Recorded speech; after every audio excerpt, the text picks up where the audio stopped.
Hello guys, welcome to our YouTube channel. I hope you all are well.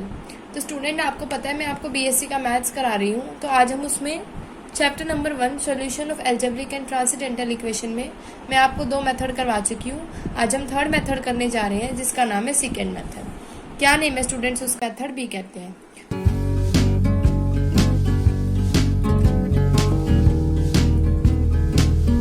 अब हमने इस topic में एक रेगुलर फाल्सी मेथड पढ़ा था, तो इससे क्या पता लगा जो हमारा रेगुलर फाल्सी मेथड है वो सिमिलर है सेकेंड मेथड से। तो फॉर्मूला भी वही अप्लाई होगा सेकेंड के लिए भी और रेगुलर फाल्सी के लिए भी। जस्ट फर्क कितना है, जो रेगुलर फाल्सी मेथड होता है उसमें fx1 की वैल्यू fx0 की वैल्यू ऑलवेज लेस देन 0 होती है। ये कंडीशन है रेगुलर सेकेंड मेथड के लिए। क्या है ये कंडीशन है कि जो हमारी fx1 की वैल्यू है fx0 की वैल्यू है ऑलवेज लेस देन 0 होगी। इस मेथड में वही है, हम ग्राफ पे 2 पॉइंट्स को प्लॉट करेंगे। ए बी और सी डी में उसको नाम दे दूंगी। उसमें मैं वैल्यू किस किस पे चेक करूंगी, x2 x0 fx1 पे, x2 और fx2 पे वैल्यू को सब्सटीट्यूट करूंगी। यहाँ पे y को नेग्लेक्ट कर दूंगी। क्यों? क्योंकि मेरी वैल्यू किस पे है, x पे है। जब वैल्यू x पे होती है तो y क्या होता है मेरा स्टूडेंट, 0 होता है।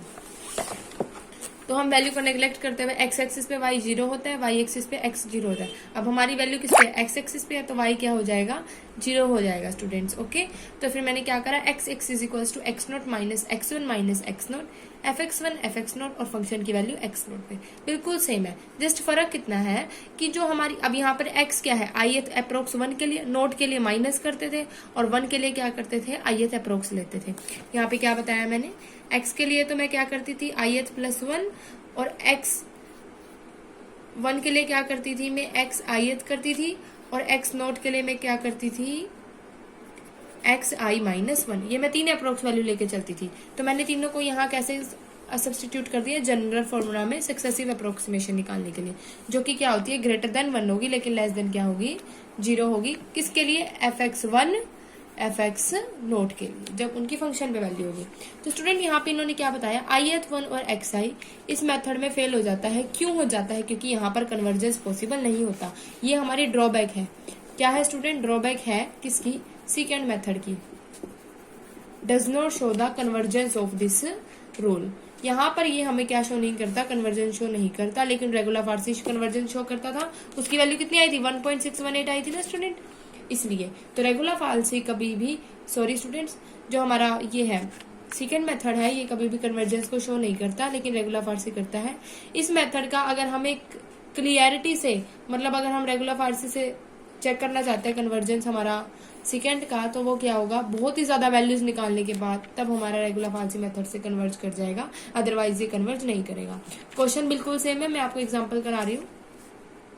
x dot E X is equal to cos X, वही फंक्शन पे वैल्यू को चेक करेंगे। 0 रखा तो 0 आ गया, 1 रखा तो मेरी वैल्यू आई नेगेटिव, तो एक पॉजिटिव एक नेगेटिव आ गई। फंक्शन में वैल्यू 2 पुट करो, 2 के लिए क्या हो जाएगी, नोट की वैल्यू कितनी आई मेरी, 0 है, 1 माइनस इतनी मैंने लिख दी, 1 और 0 पे चेक करी थी, वैल्यू को सब्सटीट्यूट कर दिया, तो मेरी x की वैल्यू फंक्शन पे क्या आई है, तो मेरी कैसी वैल्यू आई है, पॉजिटिव वैल्यू आई है। ओके स्टूडेंट, फिर मैं सेकंड इटरेशन निकालूंगी। फिर मैं क्या करूंगी, एक मेरी पॉजिटिव एंड नेगेटिव वैल्यू मेरी किसके ऊपर थी, -2, ये मेरी वैल्यू थी 1 के ऊपर। तो मैं कौन कौन सी वैल्यू लेके चलूंगी, 0.314, और साथ के साथ एक ये मेरी वैल्यू थी जो नेगेटिव थी 1। तो मैंने क्या करा, 0.3 में से 1 को माइनस कर दिया, दोनों की फंक्शन पे वैल्यू रख दी। अब मेरा क्या आया, फंक्शन पे वैल्यू फिर पॉजिटिव आई। अब मैंने क्या देखा, तो हमने क्या देखा स्टूडेंट, मेरी वैल्यू क्या आई है, पॉजिटिव आई है। अगेन मैं नेगेटिव रूट के लिए वैल्यू क्या लूंगी, जो मेरी नेगेटिव रूट पे आई थी, कहाँ पर थी ये रही, -2 वाली लेके चलूंगी। तो देखो 0.44 ले ली मैंने पॉजिटिव और एक ले ली मैंने नेगेटिव, दोनों वैल्यू को सब्सटीट्यूट कर दिया। यहाँ पे फंक्शन पे वैल्यू 0.4 की क्या आई है, 0.2035 सब्सटीट्यूट कर दी, उसकी क्या आई थी 0.519, तो मैंने दोनों की वैल्यू को सब्सटीट्यूट कर दिया, तो मेरी अगेन वैल्यू आई 0.53। अब देखो स्टूडेंट 0.44, 0.51, 0.53। अब मैं क्या करूंगी, इस पे वैल्यू फंक्शन पे चेक करूंगी।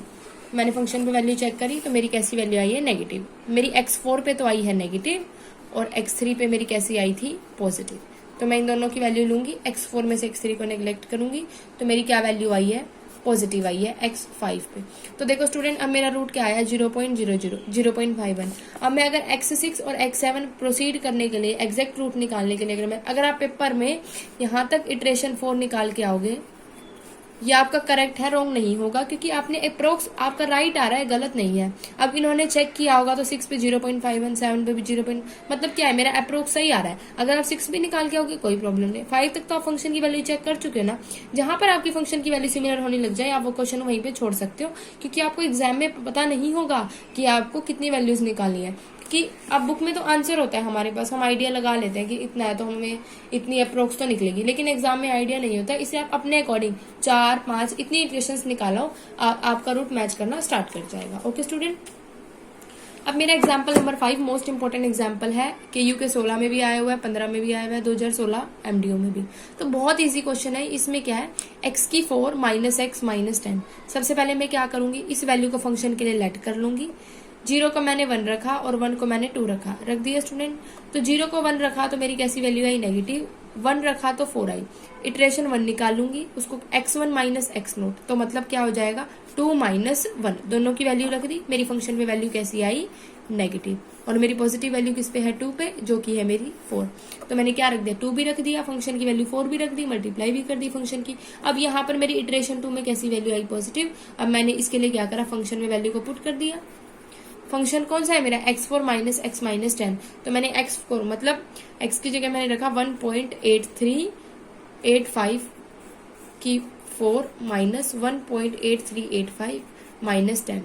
ऐसे मैंने वैल्यू सब्स्टिट्यूट करी तो मेरी वैल्यू आई नेगेटिव। अगेन मेरी नेगेटिव आई है, पॉजिटिव मैं फिर दोबारा 2 लेके चलूंगी। तो मैंने वैल्यू कर लिया, एक बार नेगेटिव निकाली, एक बार पॉजिटिव निकाली, वैल्यू को पुट कर दिया, x4 इटरेशन आ गई। अब यहाँ पर मैंने सॉल्व किया तो मेरी वैल्यू कैसी आई है, पॉजिटिव आई है। कैसी आई है स्टूडेंट, पॉजिटिव।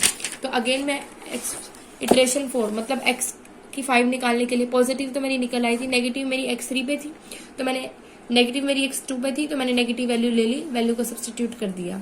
यहाँ पे x4 की वैल्यू है, यहाँ x3 की है, नीचे दोनों की फंक्शन की वैल्यू है, और यहाँ पे फंक्शन की वैल्यू x3 जो लेस होती है उसको लेके चलते हैं।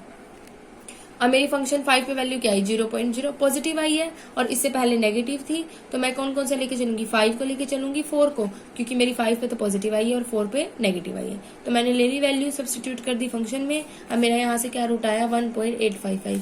पहले भी मेरा क्या आया था, 1.855। इससे क्या पता लगा कि मेरा रूट कैसा आ रहा है, सिमिलर आना स्टार्ट हो गया। तो मेरी वैल्यू क्या हो गई, डिफाइन हो गई फंक्शन के लिए। तो स्टूडेंट आपको समझ में आया मैंने आपको क्या बताया। सेकेंड मेथड को जस्ट बिल्कुल वैसे सॉल्व करना है जैसे हम लोग रेगुलर फालसी को करते हैं। फर्क कितना है, सिर्फ फंक्शन जो x1 की वैल्यू है, x0 की वैल्यू है, ऑलवेज लेस देन 0 होनी चाहिए। ओके स्टूडेंट, बस आपको ये चीज याद रखनी है, फॉर्मूला वही है, क्वेश्चन वैसे सॉल्व करना है। पेपर में आंसर की गिवन नहीं होगी, जितना आप सॉल्व कर सको आप उतना करना। जब आपका रूट थोड़ा सा सिमिलर आने लग जाए तो आप क्वेश्चन को छोड़ देना। तो यहाँ पे मेरा रिक्वायर्ड रूट क्या हो गया, सिमिलर हो गया 1.855 के लिए। ओके स्टूडेंट, कोई डाउट हो, क्वेश्चन निकालने हो तो मुझे कमेंट बॉक्स में राइट कर देना, मैं आपकी क्वेश्चन सॉल्व करने में हेल्प कर दूंगी। Thank you students for watching my video. Channel को लाइक, सब्सक्राइब, शेयर करना ना भूलें।